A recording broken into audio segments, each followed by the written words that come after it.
Prison isn't just a place of punishment. It's a place where power shifts in the smallest ways. Sometimes through fists, sometimes through fear, and sometimes through food. In 2016, inside the walls of Harrington Correctional Facility, a man named Leon Chef Marquez wasn't just surviving. He was thriving.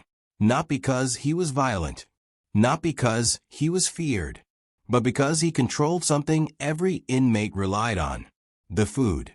And in a world where hunger can mean the difference between life and death, Chef's power grew until it became a full-blown empire, one that not even the guards could stop. Leon Marquez entered Harrington as a low-level offender, a minor fraud charge, nothing serious. On day one, he noticed what most newcomers don't. Prison food wasn't just bland or unappetizing. It was a currency. Trays were inconsistent. Portions varied. Some guards favored certain inmates. Others just didn't care. But Leon saw an opportunity. While most men complained or stole extra bread, he started asking questions. Who cooks the meals? Who decides who eats first? He began helping in the kitchen, volunteering for menial tasks. Washing dishes, peeling potatoes, stirring soup. It wasn't glamorous. It wasn't noticed. But every chef, every guard, and every cook in that small operation would soon learn the name chef. It started small. A few extra slices of cheese here. A cup of sugar there. Swapped quietly for favors. Inmates needed cigarettes. They needed contraband. They needed someone to make a meal feel like a feast. Leon supplied it. By the third month, he had created a network inside the kitchen. Inmates who cooked, washed, and distributed, all loyal to him. He didn't just control food. He controlled information, loyalty, fear, and desire. You want a good meal? He asked quietly. You pay your price. And in prison, every man paid. Food is more than survival. It's comfort. It's status. It's influence. Leon understood that better than anyone. A bag of chips, a second helping of meatloaf, a secret cookie. These became weapons, tools, and coins. If a rival tried to challenge him, he withheld their meal. If a new recruit wanted protection, he offered a tray of extra chicken. Soon, every inmate in the block was talking about Chef's empire. Some whispered in fear. Some whispered in admiration. But everyone whispered. Leon's influence spread beyond the cafeteria. He had lookouts in every corridor, helpers in laundry, and runners delivering snacks to every corner of the block. Even guards began to notice. But no one knew how far it went. Until one day, Leon introduced a new product. Special stew. It wasn't just food.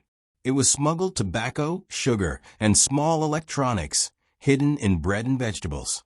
Every inmate who tasted it became loyal. Every inmate who refused learned what hunger and isolation felt like. Leon's power grew quietly, invisibly, like a virus spreading through the prison. But empires never stay hidden. By month 6, a rival inmate named Troy the Knife Daniels tried to take over the kitchen.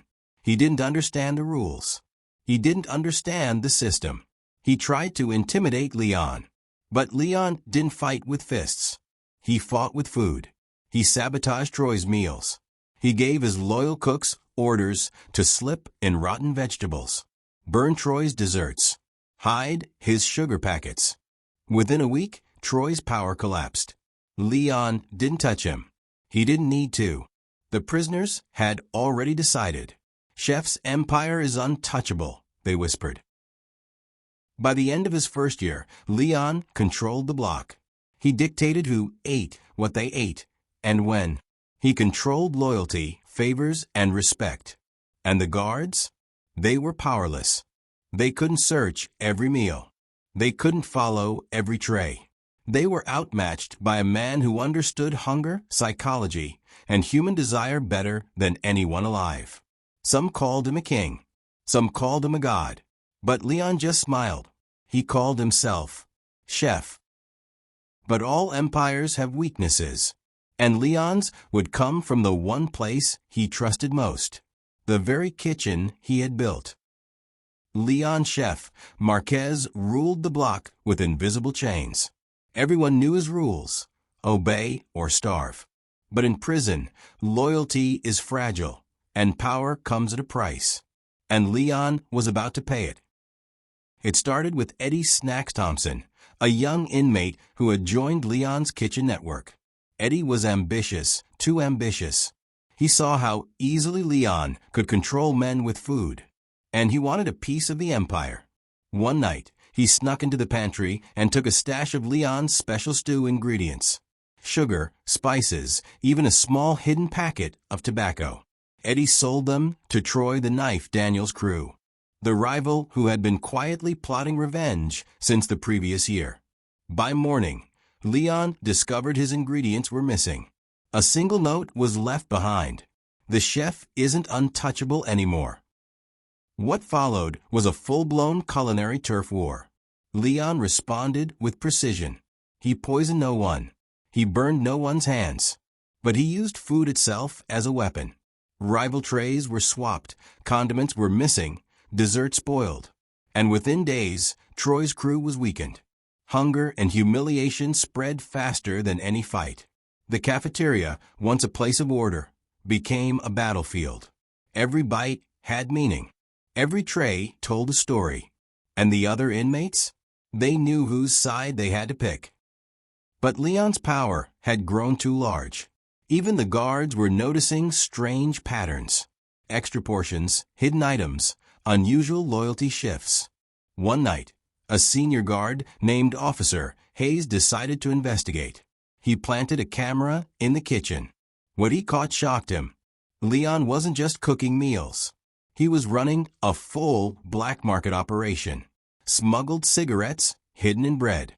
Homemade alcohol brewed from sugar and fruit. Secret treats traded for favors, information, and contraband. Hayes reported it immediately. And for the first time, Leon felt pressure.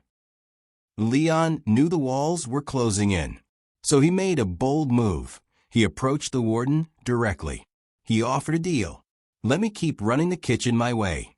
I control the block. I prevent fights, riots, and chaos. You don't intervene, and no one gets hurt." The warden hesitated. But the alternative, a violent revolt over food shortages, was far worse. So Leon became the unofficial king of Harrington's cafeteria.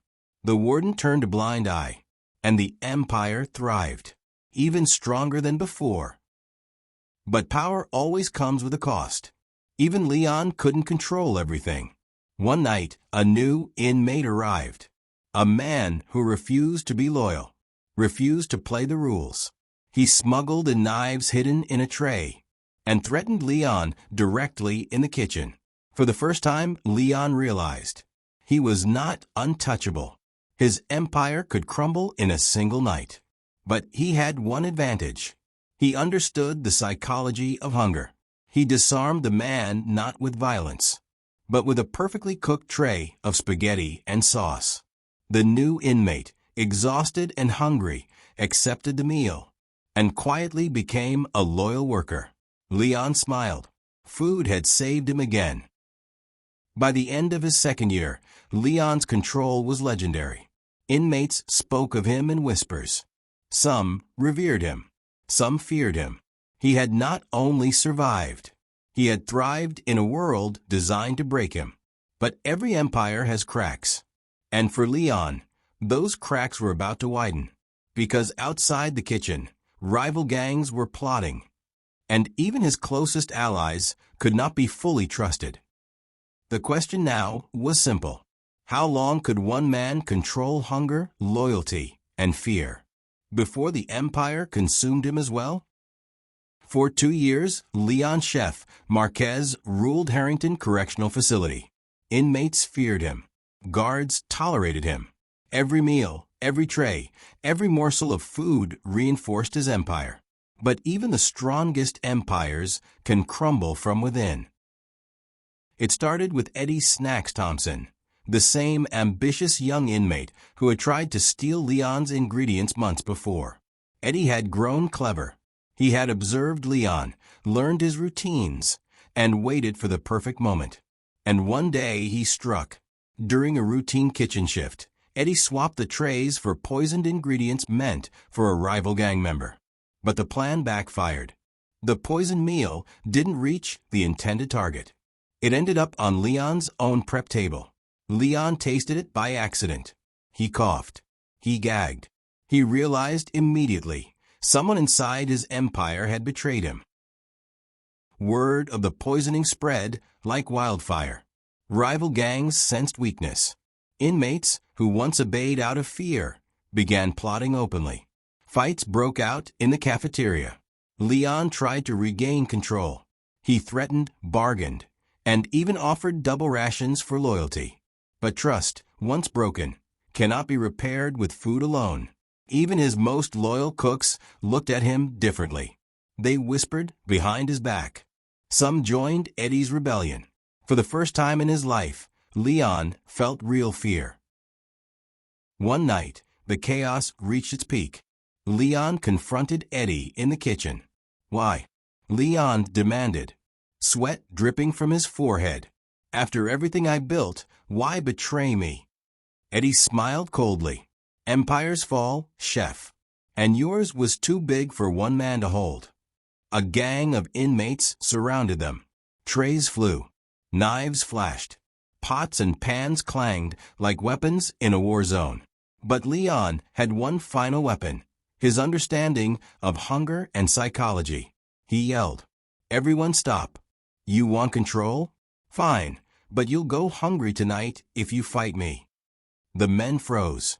Hunger is stronger than loyalty. They knew the kitchens were the only source of food in the block. And if they refused Leon, they would starve. For a moment, it seemed he might survive. But Eddie had another trick up his sleeve. He had secretly arranged for a guard to intervene during the chaos. Officer Hayes, the same man who had investigated Leon years before, stormed into the kitchen. He had caught enough evidence to finally remove Leon from the facility. "Marquez, you're done," Hayes said, holding the confiscated ingredients and records. Leon was stunned. His empire, built on fear, trust, and the smallest crumbs of power, crumbled in an instant. Leon was transferred to solitary confinement, stripped of his kitchen privileges, his trays, and his power. The inmates whispered in disbelief. The cafeteria returned to chaos. Without Leon, no one could control the block. But even in solitary, Leon remained clever. He still knew the value of food, the psychology of hunger, and the ways men could be manipulated. And though his empire had fallen, the legend of Chef Marquez would live on for decades. In prison, food is more than nutrition. It's power. It's influence. It's loyalty. Leon Chef Marquez discovered that a man could survive, thrive, and even dominate through the simplest commodity, a meal. But he also learned the harshest lesson of all. Empires built on fear and control are fragile, and even the cleverest chef can be betrayed by the very ingredients that made him strong. Years later, former inmates still tell stories of Chef's Kitchen, of the secret empire that ruled the block without violence, of the man who turned food into power, and of the betrayal that brought it all crashing down. And in Harrington Correctional Facility, if you listen closely during dinner, you can almost hear the faint whisper of a single word: chef.